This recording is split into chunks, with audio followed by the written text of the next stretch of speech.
Hey guys, this is Gossip Girl PK and today's video is probably the most requested video on my channel. Or not exactly on my channel, but basically this is the video that I am requested to make the absolute most on my Snapchat, on my Facebook and other social media. It is my foundation routine. Grab a snack, grab a drink, we are in for a long video today. Unless of course if you're fasting, in which case I am sorry for mentioning snacks and drinks. I'm fasting and now I regret mentioning them. But anyways, today's video is my foundation routine. And since it's a pretty long video, I will leave timestamps in the description box below. So you can skip ahead to any part of the video that you find most relevant, that is the most useful or interesting to you. Those timestamps will also be helpful if you want to come back to this video and watch a certain part of this video. But anyways, I would recommend checking the entire thing out because there's a ton of useful information that I included in today's video, and I think you can definitely benefit from this video.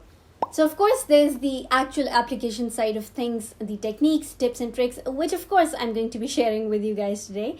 But these can vary from person to person and from skin type to skin type. My focus in today's video will not just be the technique or the tip or trick, but also the principle behind it. Why does this technique actually work?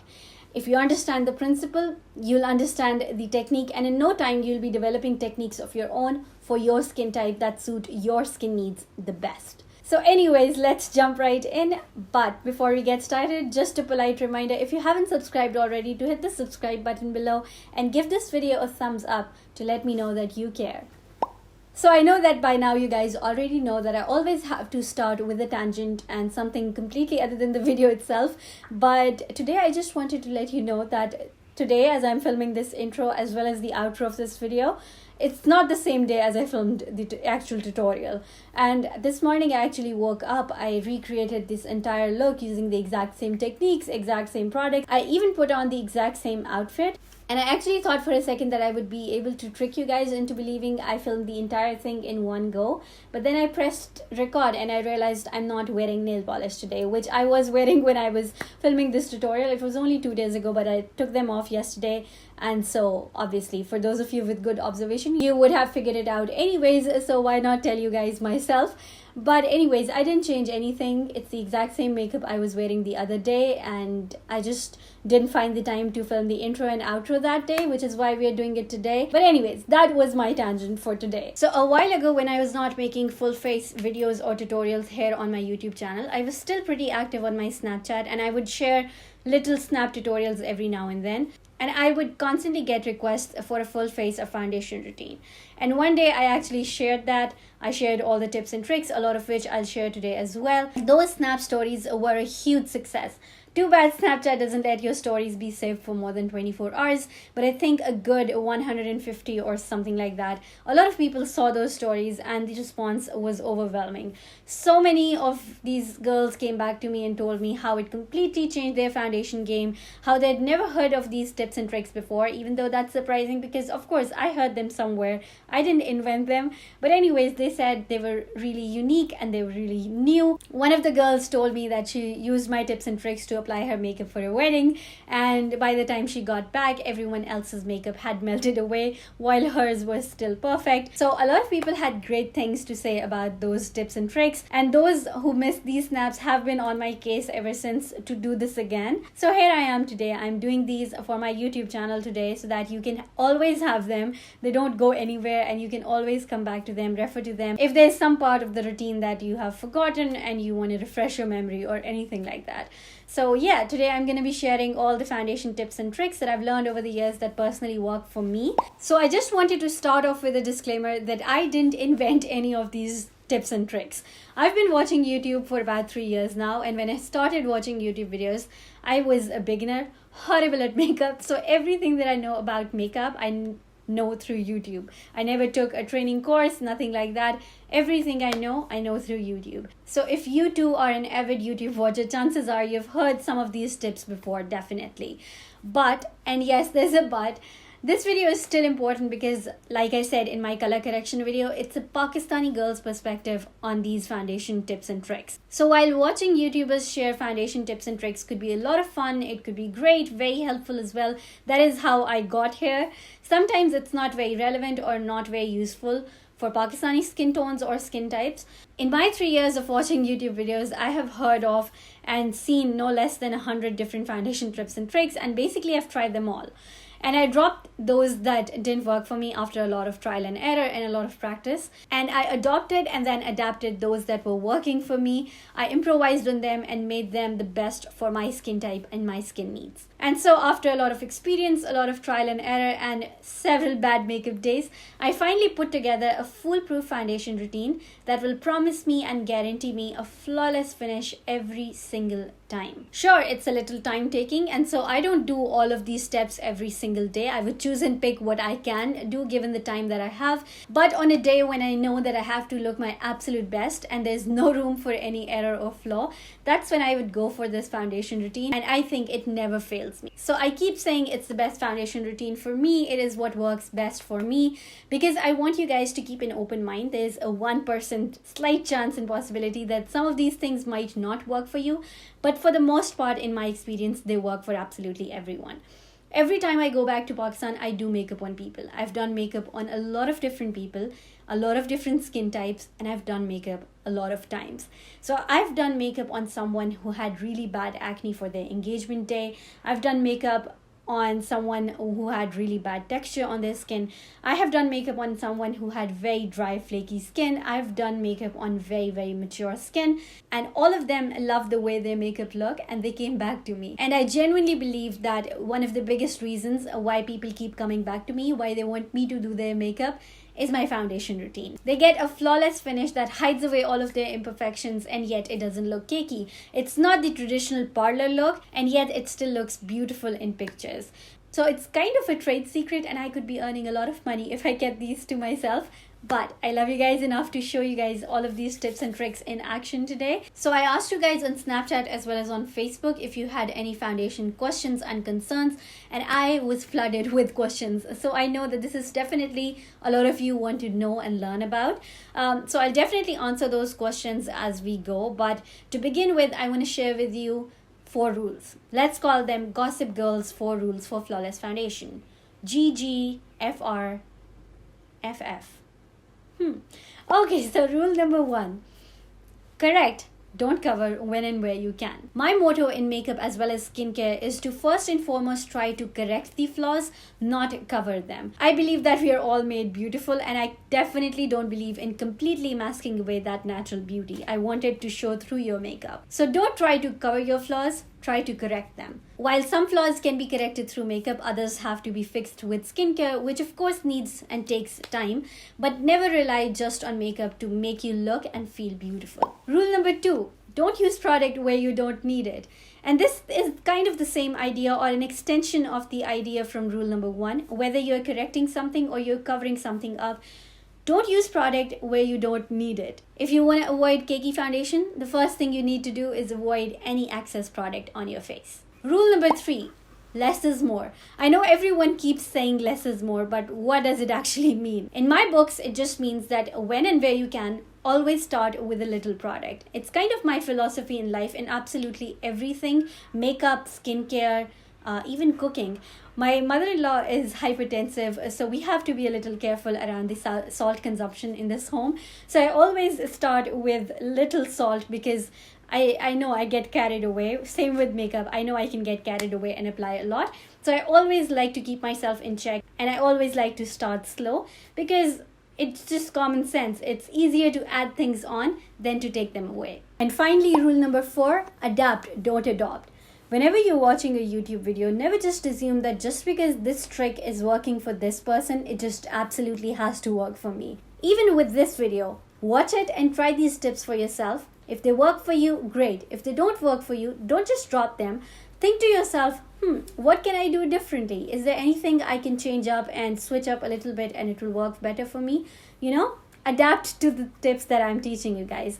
Think of the principles behind those tips and then see how you can apply those principles to your skin needs. And I think that's the way you can get the best results. But anyways, so much rambling. Let's just finally jump into the tutorial part of this video. I first color correct my face and then I'll put my foundation and my concealer on. I'll have to split this video into two parts because if I put it all together in one video, it will be an hour-long video. Today, as you're watching this, the color correction part is already up and running on my channel. I will link it in the description box below as well as throw it up in the cards. But yeah, guys, for now, let's just jump right into the tutorial. Hey guys, okay, so I'm super anxious and very nervous right now. I really want to do a good job with this video, answering every single question that you guys sent.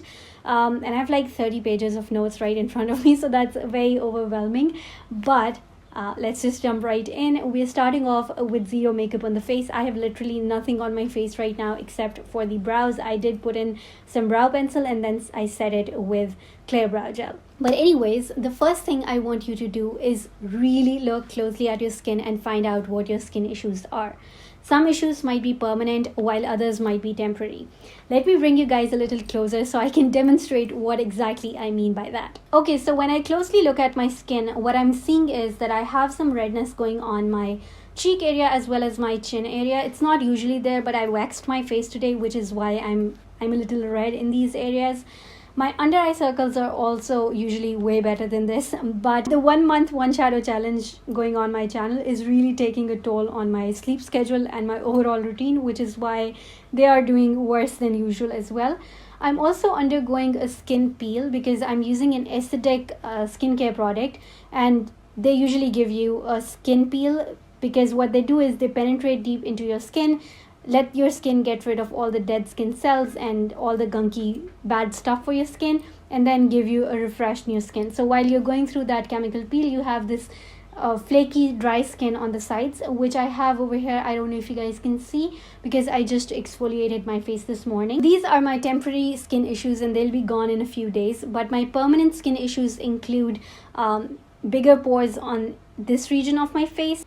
And then I have some dullness around the areas where the sun hits naturally because I'm not very careful with putting my SPF on, especially on my hands. If you can notice, my hands are like a couple of shades darker than my face.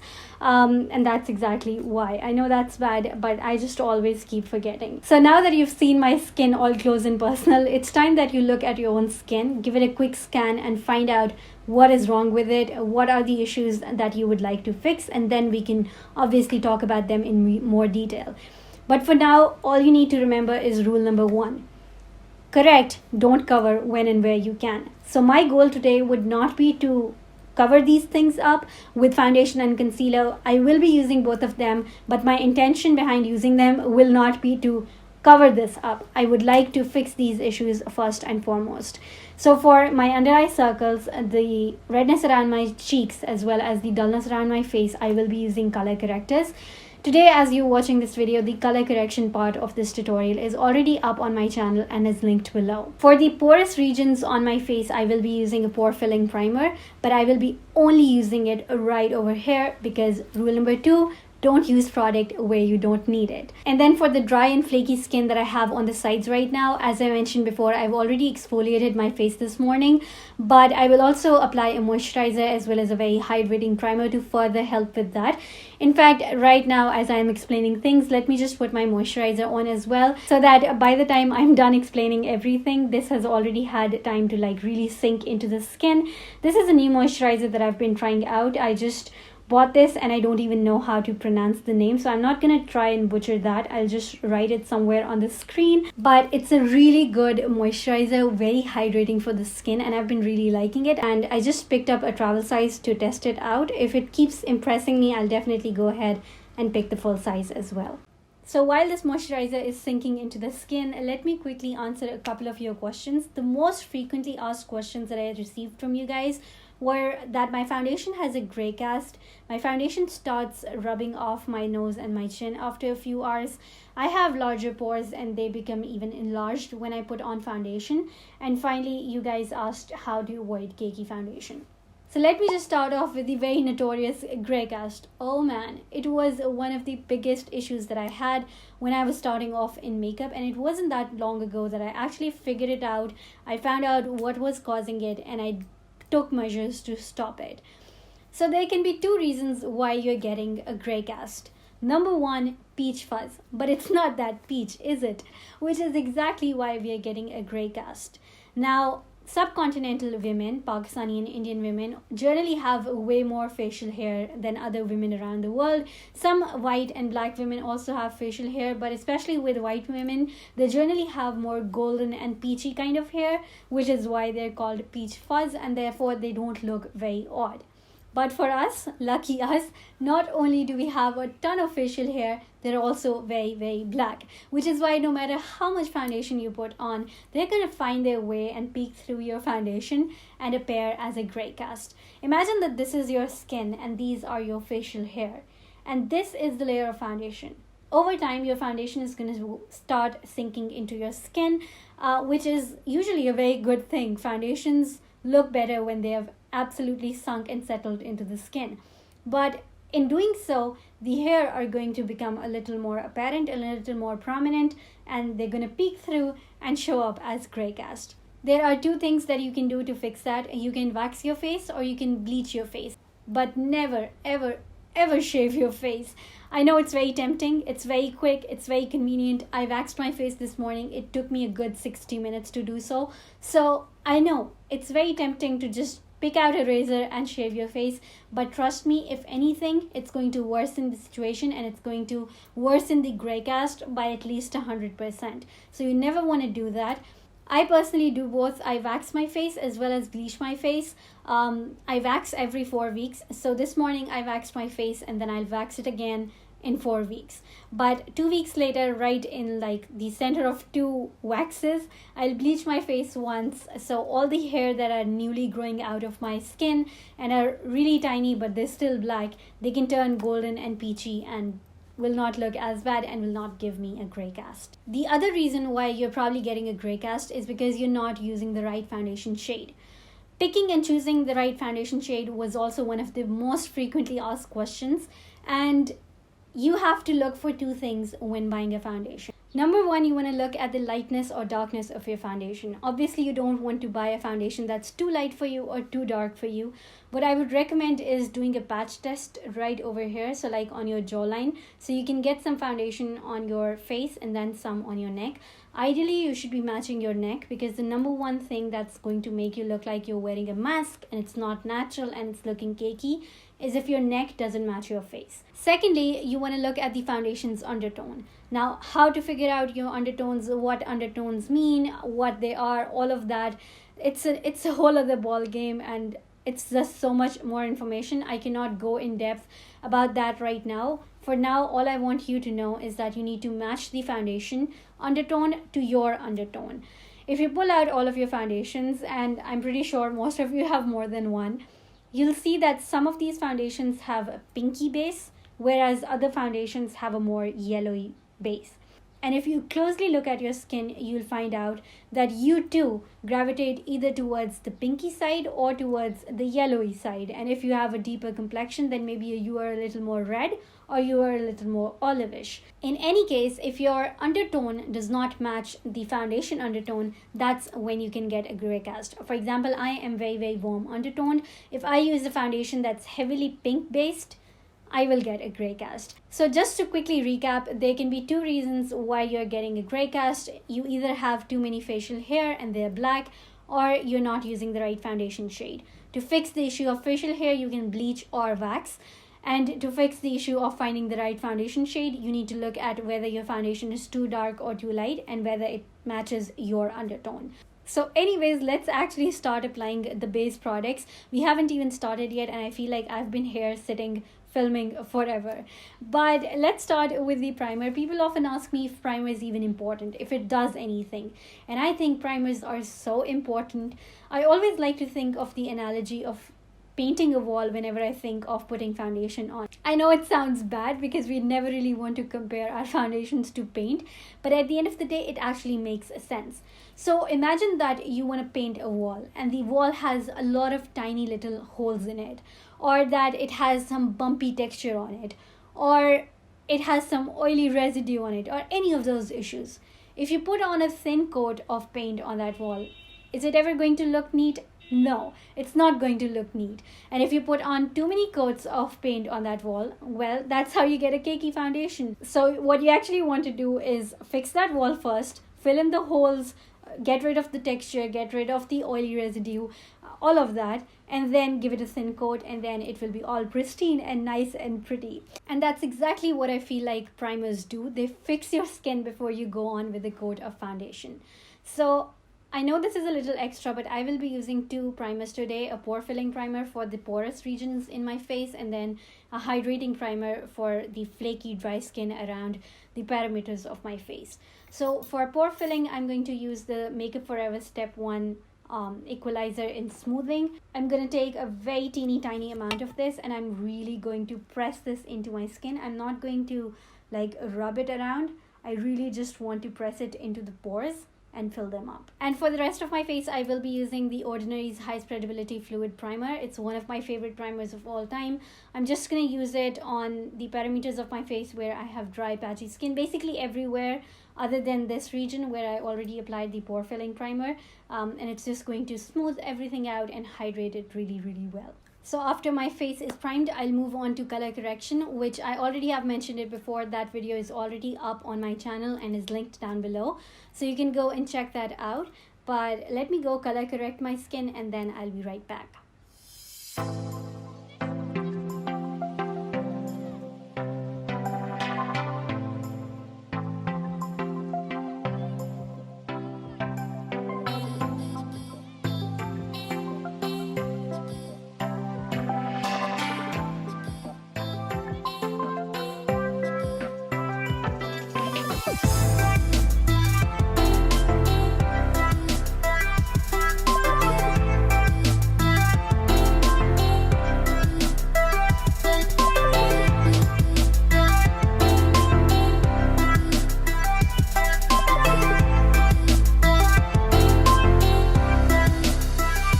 Alright, so I've just color corrected my face, and now I'm going to start applying my foundation and my concealer. For my foundation and concealer application, I always like to have three things at an arm's length. I want a brush, I want a wet beauty sponge, and I want a facial mist. Don't worry about spending too much on a good facial mist, just use rose water and that would work fine as well. So today I will be using my Makeup Forever HD Stick Foundation. It's definitely one of my favorite foundations of all time. This is a stick foundation, so I'll just draw it on my face. But if you're working with a cream foundation, just pump it out on the back of your hand and then use your fingers or brush or whatever you're more comfortable with to spread that foundation all over your face. Whatever you do, just make sure you don't use too much product. Going back to rule number 3, less is more. I would like to remind you once again to not get carried away looking at all these YouTubers who apply tons and tons of foundation. I don't know how they make them work. But again, they have nice equipment, they have nice cameras, so maybe it looks good on the camera, but I honestly don't believe piling on layers and layers and layers of full coverage foundation cannot look cakey. I just cannot fathom the idea. So again, just use little product. You don't need that much, especially if you've already corrected what you needed to correct. So I'm just basically drawing this on my face. You can see I'm using very little product. And then I'm going to give it a preliminary blend with this brush or whatever brush that you have at your hand. And this is basically going to evenly spread out the foundation.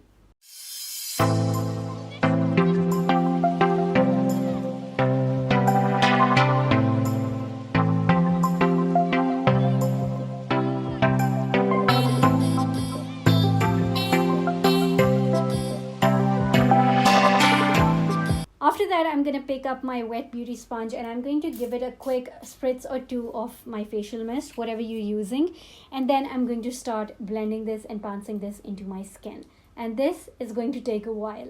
When watching a YouTube video, and I know I keep bringing YouTube videos up, but seriously, when you're watching a YouTube video and you see that someone is applying their foundation in fast forward and it literally takes them 30 seconds to blend their foundation, automatically you start to get this impression in your subconscious that that's exactly how long it takes to blend foundation. No, it doesn't. It literally takes about a good 2 or 3 minutes to actually blend the foundation into your skin and really help the foundation sink deeply into your skin and not sit on the top. A lot of you were sending me questions about your foundation breaking up on you or your foundation oxidizing on you, or maybe your foundation rubbing off on you. And if you don't really let the foundation sink deeply into your skin and it keeps sitting on top, that's the foundation that's going to break up. Any excess foundation that's sitting on top of your skin, it's in the most contact with the atmosphere, that's the foundation that's going to oxidize, that's the foundation that's going to rub off, that's the foundation that's going to break up. So your goal should be to really blend everything deep into the skin and not let anything sit on top. So I'm really not forwarding any of this. I am talking to you guys as I'm blending my foundation, so you can actually see how long it's taking for me to actually blend my foundation in. The only parts of this that you won't be seeing is when I apply foundation to like the sides of my face, or if I take my hijab up and blend it into my forehead. When I'm not wearing hijab, of course, that's usually how I do my makeup.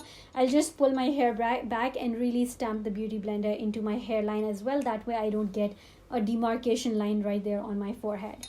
And I know no one has time to sit there and blend for like 5 minutes on a day-to-day, which is why I said in the beginning of this video that this is not an everyday makeup look. This is not what I would do for every single day. This is when I want my foundation to absolutely look its best. That's when I would go on and sit and blend my foundation like this for a good 5-6 minutes.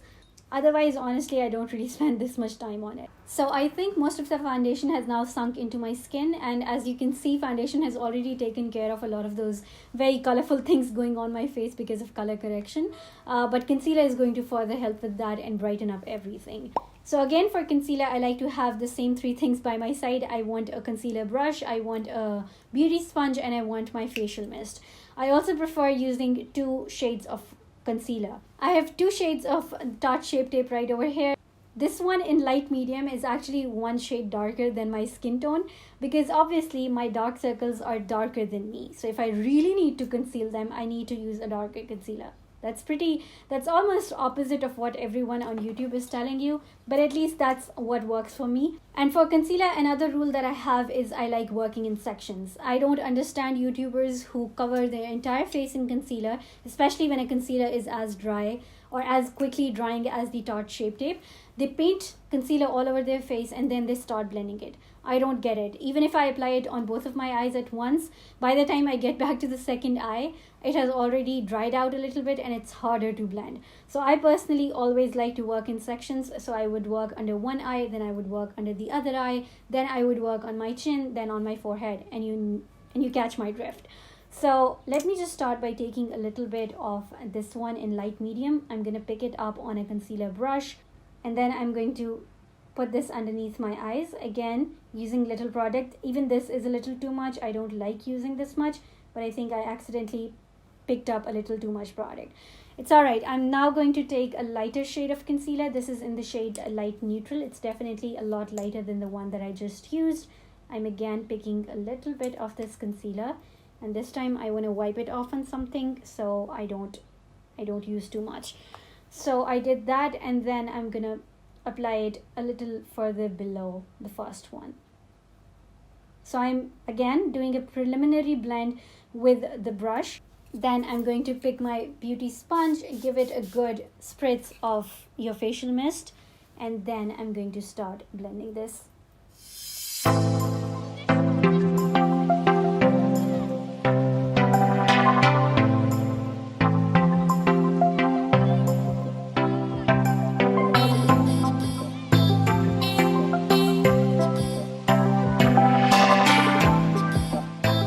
Wetting the beauty sponge like this will not only make it easier for the concealer to blend, but the wetness in the sponge will also pick up any excess concealer that you don't need. So I really like to wet my beauty sponge every single time I go in to blend my concealer. Alright guys, I planned on putting on the rest of my concealer on camera so I could just fast forward that part and you could see me doing that, but my camera heated up a little bit, so I had to turn it off and let it cool down. So I've already concealed all the other parts of my face as well, and if you can see already, the dark circles are kind of gone. You can't really see them, they're not peeking through anymore, so that's great. If I used a lighter concealer under my eyes, it would have been a hot gray mess right now. But anyways, it's now time to powder the face. But before we do that, there's one last step, and that's extremely crucial. It's like my favorite foundation tip in the entire world. So what I want you to take is a damp beauty blender, the one that you've been working with. If it's a little too wet at this point, just take a piece of tissue paper and squeeze out all the excess water from the beauty blender, and then take another dry piece of tissue paper, wrap your damp beauty blender around it, and now I want you to really rub and roll the beauty blender, the wrapped beauty blender, on your face. Not rub it, I'm not going to move anything around, I'm just really pressing it in my skin. If your beauty blender is too wet, it's going to break apart the tissue paper and it will leave tissue residue all over your face, stuck to your face basically. So that's why it's important that you don't take a very wet beauty sponge. You just need a damp beauty sponge. And what this is going to do is, this is going to pick up any excess that I have on my face. Believe it or not, even after 10 minutes of constant blending, there might still be some foundation sitting right on top of your skin, and that, like I said before, is the foundation that's going to break apart, it's going to oxidize, it's going to rub off, and all of those things. So you really want to make sure there is absolutely no foundation sitting on top of your skin. Everything that you have on is blended right in, sunk into the skin, and there's nothing sitting on top. So that's why we're going with this little trick. And there you go. Can you see this piece of tissue paper, and can you see how I still have some foundation left over there? So this was the foundation that was still sitting on top of my skin, and this is the foundation that I've now gotten rid of. So anyways, we're now about to powder the face. I can't believe we are at the end of this video. Honestly, I feel like I've been filming this video ever since I was born. It's been a hot minute since I've been sitting in this room filming this video. But anyways, my absolute favorite setting powder for under the eyes for us brown skinned girls is the NYX HD powder in Banana. The yellow undertone in that powder is so flattering. Oh my god, it's so flattering on our skin tones.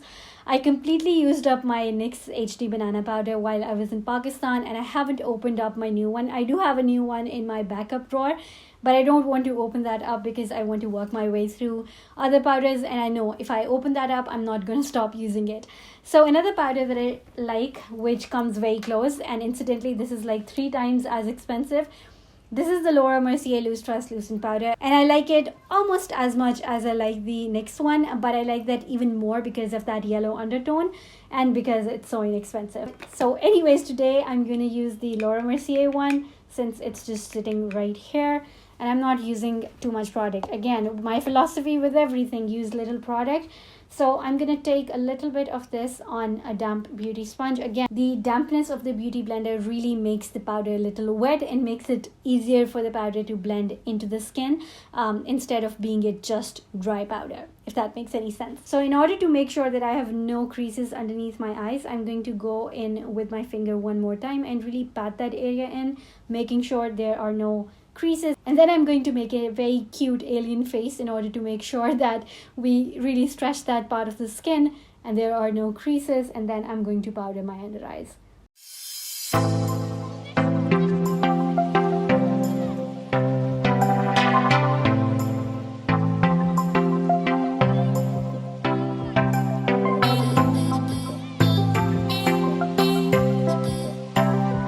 The rest of my face, I'm going to be using my new Viseart Seamless powder. It's one of my favorite powders at this moment. I love how this makes my skin feel. My favorite way to apply powder all over my face is with a velour puff. I just think there's something about a velour puff that really just presses the powder into your skin and doesn't let it sit on top.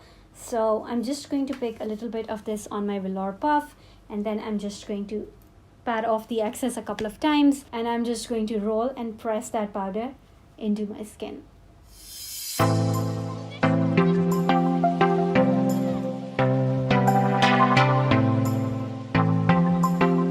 my god, I'm just so blown away by this powder every time that I put this on my face. It just makes everything look perfect, and I never have a bad makeup day when I'm wearing this powder on my face. Again, this is the Viseart Seamless powder. This is their new setting powder, and it's absolutely beautiful. I highly recommend it. And of course, after powdering everything, we do want to let all the powders melt into the skin. So I'm again taking my facial mist. You can use your rose water.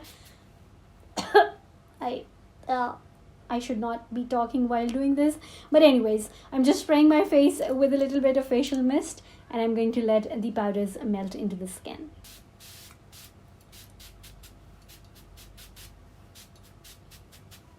So we're gonna let this air dry for a while, but there's one last step that I consider equally important, and that is bronzing. For the longest period of time, I thought that bronzing was not for us brown-skinned people. I thought it was just for white people, people who have very, very fair skin. I already have a good tan going on. I don't really want more brown tan powder on my skin. But I couldn't be more wrong, because whatever foundation you're layering on your skin, it's going to flatten you out, and that is the number one thing that's going to make you look cakey, and it's going to make it look like you're wearing a mask. My mom calls it chitta chitta makeup, and I definitely have some chitta chitta makeup going on right now. So I'm quickly going to bronze up my face, add my blush, bronzer, highlight, everything else on my face, do the rest of my makeup, and then I'll be right back.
So wow, this was definitely a challenge. I am so glad and relieved to be finally at the end of this video. I really hope that you found it very, very helpful. For me, learning makeup was a lot of trial and error, a lot of practice, and many, many, many bad makeup days. I still have bad makeup days from time to time, but for the most part, I figured a lot of this stuff out. And it honors me to be able to share that with you guys in your journey towards flawless foundation. So yeah guys, that completes today's video. If you found this video helpful, please do not forget to give this a thumbs up, share it with your friends, let them know too how they can look their absolute best. And of course, if you have any questions or concerns left unanswered, leave them in the comments down below and I will definitely try and get back to you.